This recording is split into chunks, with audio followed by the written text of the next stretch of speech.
Hi friends, welcome to my channel. இன்றைக்கி தேன் மிட்டாய் செய்கிறது எப்படி பார்க்கலாம்.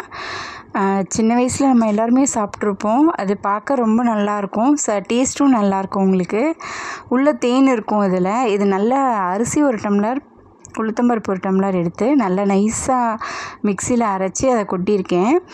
இதில் என்னென்னா ஒரு 1/4 ஸ்பூன் நான் சின்ன எந்தளவு ஒரு 200 ml எடுத்துக்கிட்டீங்க அப்படின்னாக்கா ஒரு குட்டி ஸ்பூனால் 1 ஸ்பூன் அளவு பேக்கிங் பவுட்ரு போட்டுக்கோங்க. அப்படி இல்லைனா ஆப்ப சோடா இருக்கு இல்லைங்களா, ஆப்ப சோடா கூட நீங்கள் டேபிள் ஸ்பூனால் ஒரு 1/2 ஸ்பூன் போட்டுக்கோங்க. போட்டு நல்லா மாவை கலந்து வச்சுக்கோங்க.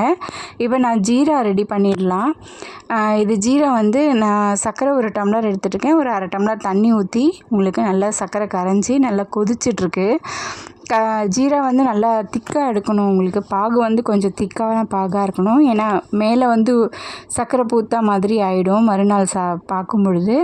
இப்போ நான் ஒரு ஸ்பூனால் எடுத்து எண்ணெய் வச்சுருக்கேன். தவாவில் எடுத்து கொஞ்சம் கொஞ்சமாக போட்டுட்ருக்கேன், ஒரு ஸ்பூனாக.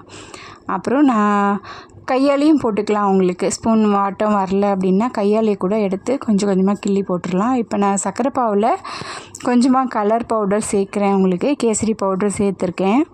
இல்லை உங்களுக்கு அது வேண்டாம் அப்படின்னாலும் ஸ்கிப் பண்ணிவிடுங்க. பாருங்கள், இதை நல்லா வேக வச்சு கொஞ்சம் சிவக்க எடுத்து இந்த சர்க்கரை பாகில் போட்டு ஊற வச்சு எடுத்துருங்க. இது இன்றைக்கி சாப்பிட்றோம்.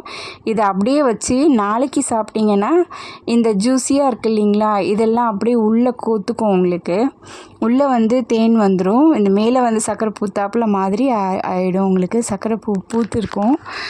இதை சாப்பிட பாருங்கள், இன்னும் நல்லா ஜூஸியாக இருக்குது. உங்களுக்கு இது நல்லா ஆற உங்களுக்கு சர்க்கரை பாகு உங்களுக்கு கெட்டியாகிடும். உள்ளே அந்த தேன் மிட்டாய் நல்லாயிருக்கும், சாஃப்டாகவும் இருக்கும். உள்ளே தேன் இருக்கா மாதிரி இருக்கும். உங்களுக்கு நீங்களும் வீட்டில் செஞ்சு பாருங்கள். எதுவாக இருந்தாலும் லைக் பண்ணுங்கள், கமெண்ட் பண்ணுங்கள், ஷேர் பண்ணுங்கள். தேங்க்ஸ் ஃபார் வாட்சிங். நம்ம சேனலை சப்ஸ்கிரைப் பண்ணாமல் பார்த்துட்ருக்கீங்க, சப்ஸ்கிரைப் பண்ணுங்கள். தேங்க்யூ.